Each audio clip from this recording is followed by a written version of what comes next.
Olá, qual é a diferença entre silipin e silipan?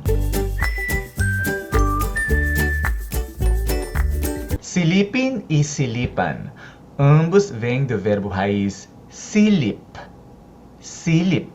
que significa olhadinha. Ano kayang ginagawa ng baby ko? Masilip nga. Ang laki-laki na talaga ng baby ko. Sino rin nagano ako? Kahit nandun ako sa tok-tok, nagpapanday ako! Isso é silip, pouco rápido olhar. Agora, silipin ou silipan são formas imperativas. Se você quer pedir alguém faça olhadinha, você vai falar silipin. Por exemplo, Arcon, oy! Silip-silipin mo naman yung kapatid ko. Lalabas lang ako. Ha? Silip-silipin mo, ha? Sige. Ako bahala. Sisilip-silipin ko. Hulaan mo kung ano ang nasa loob ng kahon.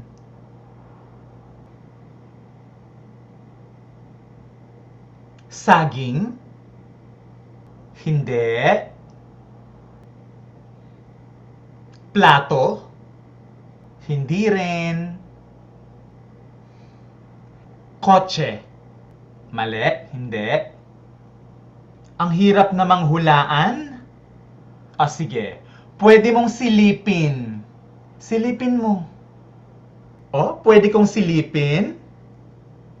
Oo, pwede. Silipin mo. Sige, sisilipin ko.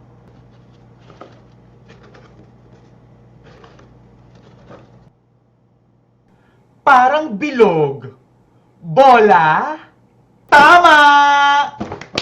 Yeah! Silipin mo si Arcon. Okay.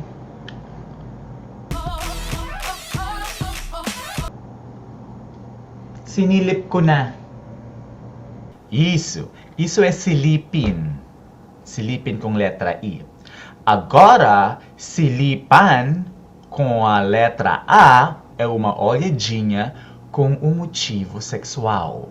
É uma coisa tarada, uma coisa safada. Naliligo si Arcon. Sisilipan ko siya.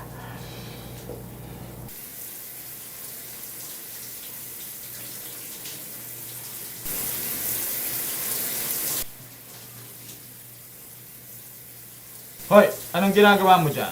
Naninilip ka? Sinisilipan mo si Arcon?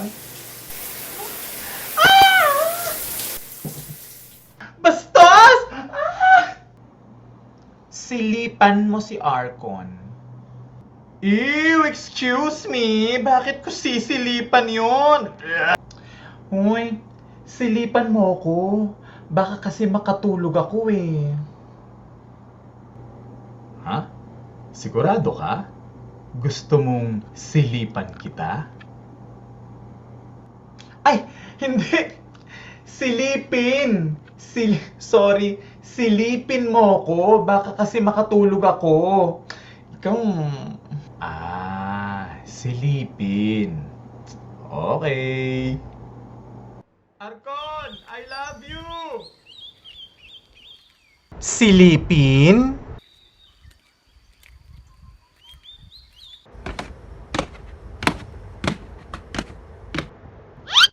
Silipan.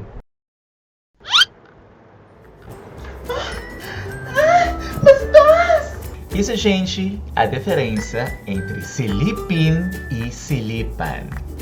Muito obrigado. Até mais. Tchau. Silipan é fazer olhadinha com o motivo. Silipan é